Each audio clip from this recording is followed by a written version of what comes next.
everyone, it's Dr. Daria here. So today I wanted to discuss with you why it's important to be able to move your trunk separate of your pelvis and why right trunk rotation is harder than left trunk rotation and how this applies to functional activities like skiing.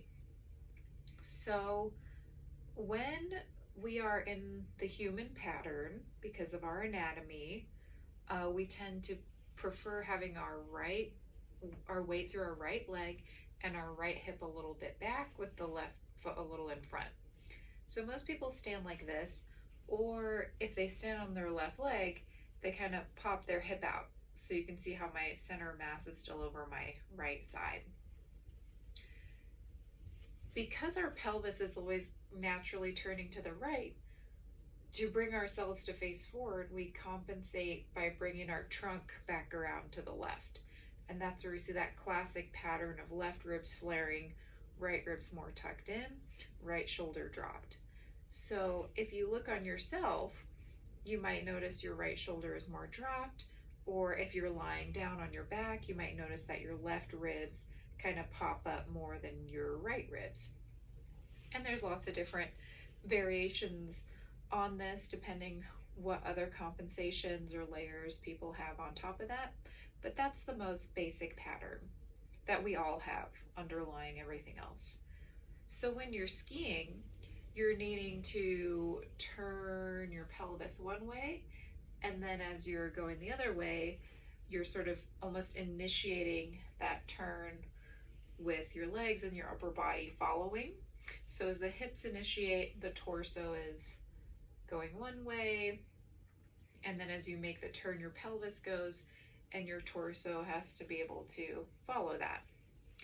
If we are in the pattern, it's easy for us to have our weight through our right leg and our trunk rotated to the left. So it's harder for us when we're having to put that weight through our left leg and rotating our trunk to the right. So that makes it harder to cleanly turn to the right when you're skiing by bringing your left arm around without losing stability on that left side.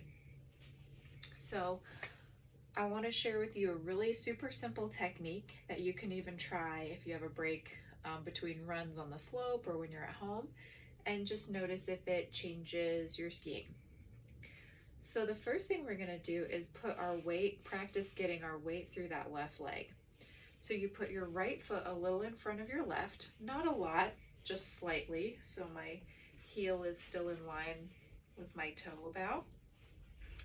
And I'm just going to unlock my left knee and put 80% of my weight through my left leg, about 20% of my weight through my right leg. My pant zipper or my pubic bone is turned just slightly to the left, not far, maybe 1 or 2 millimeters to the left. So with a soft left knee, 80% of your weight through your left leg and your zipper a little to the left, you'll start to feel hopefully your left outer hip or your gluteus medius muscle working and your left inner thigh working. That means that you are actually standing on your left hip properly. If you don't feel those, make sure you're feeling the floor on the left side, that your left knee is unlocked. And you can add a little bit of a connection from left ribs to left pelvis to help you find that weight through that left leg. So we have that left side now, but we need to add that right trunk rotation without losing that left leg. So what you would do here is put your left arm forward, right arm back, and you're just going to breathe here in through your nose, out through your mouth, just holding the position, feeling the floor under your left leg. And as you inhale, notice if you feel expansion and opening on that right chest wall. And as you exhale, see if you can find a little more grounding and sense of earth through that left leg. You can also play with your arms. This opening of my arms brings me a little more back into left trunk rotation where I'm more comfortable. So for me, if I bring my arms more towards the center, which means my right arm moving further back, left arm coming across midline. Just again, just slightly. I have a little bit better connection to right trunk rotation, which is going that way.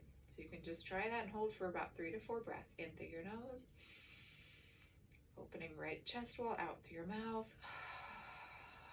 grounding left side.